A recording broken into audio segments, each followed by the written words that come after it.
نحمده ونصلي على رسوله الكريم أما بعد فقد قال الله تعالى في القرآن المجيد والفرقان الحميد أعوذ بالله من الشيطان الرجيم بسم الله الرحمن الرحيم میرے محترم دینی بھائیوں و بہنوں، آج ہم آپ کے سامنے نکاح کی اہمیت سے متعلق چند احادیث پیش کرتے ہیں۔ ابو نجی رضی اللہ تعالی عنہ سے روایت ہے کہ محمد صلی اللہ علیہ وسلم نے فرمایا، تم میں سے جو شخص نکاح کرنے کی وسعت رکھتا ہو اور وہ نکاح نہ کرے تو اس کا ہم سے کوئی تعلق نہیں ہے۔ دوسری حدیث میں حضرت انس رضی اللہ عنہ سے روایت ہے کہ رسول اللہ صلی اللہ علیہ وسلم نے فرمایا کہ جب بندہ نکاح کر لیتا ہے تو آدھا دین کامل کر لیتا ہے۔ اب اس کو چاہیے کہ نصف دین میں اللہ سے ڈرتا رہے۔ تیسری حدیث میں فرمایا، عبداللہ بن مسعود رضی اللہ تعالی عنہ سے روایت ہے کہ محمد صلی اللہ علیہ وسلم نے ارشاد فرمایا، اے جوانوں کی جماعت، تم میں سے جو شخص خانہ داری نانطفہ کاروبار اٹھانے کی قدرت رکھتا ہو اس کو نکاح کر لینا چاہیے، کیونکہ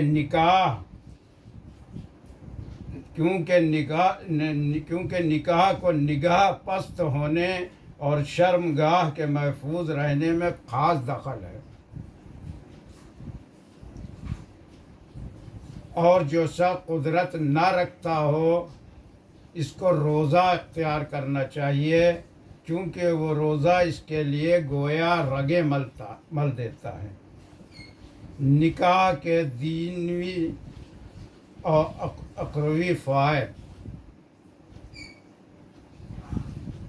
ابن ابی نجی رضی اللہ تعالی عنہ سے روایت ہے کہ رسول اللہ صلی اللہ علیہ وسلم نے فرمایا کہ موتحج ہے وہ مرد جس کی بیوی نہ ہو۔ لوگوں نے عرض کیا، اگرچہ وہ بہت مالدار ہو تب بھی وہ موتحج ہے؟ آپ نے فرمایا، اگرچہ بہت مال والا ہو پھر بھی موتحج ہے۔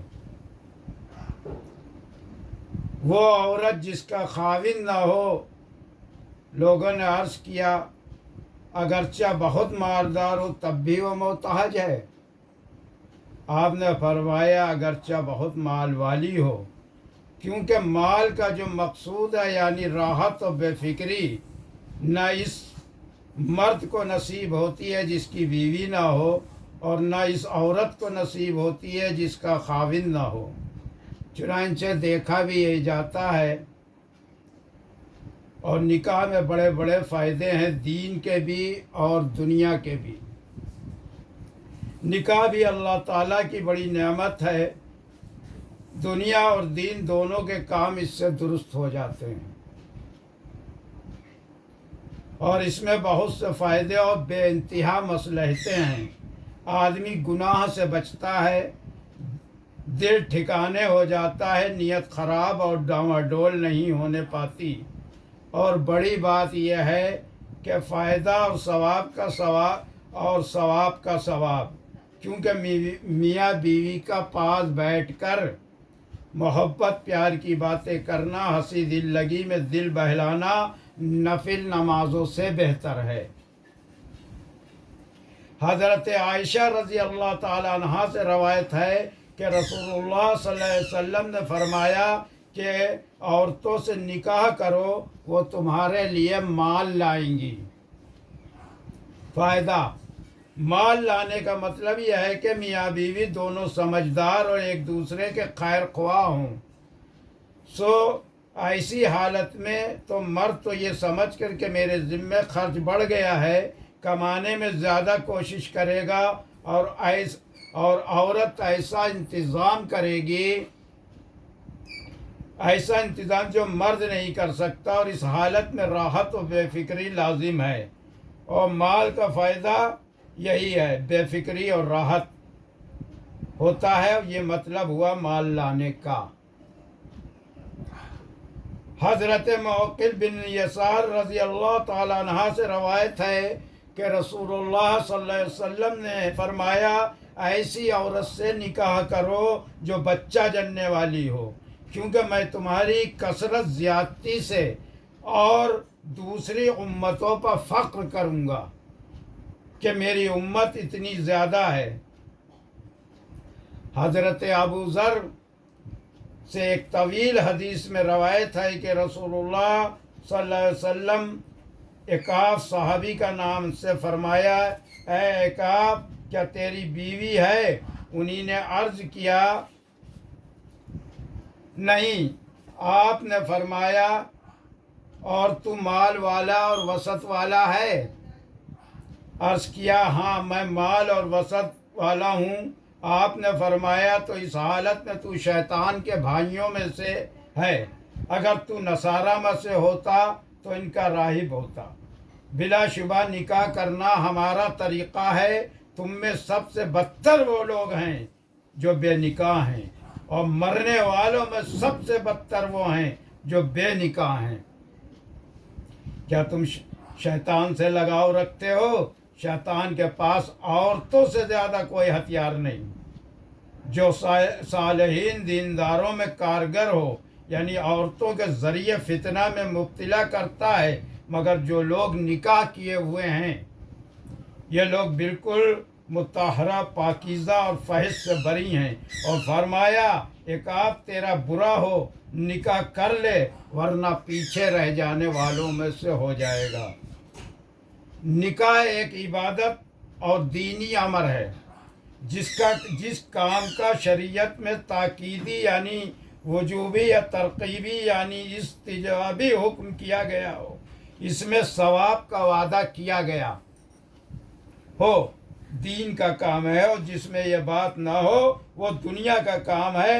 اس معیار پر منطبق کر کے دیکھا جائے تو صاف معلوم ہوگا کہ وہ دین کا کام ہے، کیونکہ شریعت میں بعض حالات میں اس کا تاکیدی اور بعض میں ترغیبی حکم ہے، اور اس پر ثواب کا وعدہ بھی ہے، اور اس کے ترک مذمت اور شناعت بھی فرمائی گئی ہے۔ یہ صاف دلیل ہے کہ اس کے دین ہونے کی، اس لیے فقہا نے جو نکاح کے اقسام اور ان کے احکام لکھے ہیں ان میں کوئی درجہ مباح کا نہیں۔ ہاں عارض کے سبب مکروہ تو ہو جاتا ہے، مگر فی نفس طاعت ہی ہے، اور فقہا نے اس کو اس درجہ طاعت فرمایا ہے کہ اس کو اشتغال بالتعلیم و تعلیم اور تقلد و رفع النفل عبادت وغیرہ سے افضل کہا ہے۔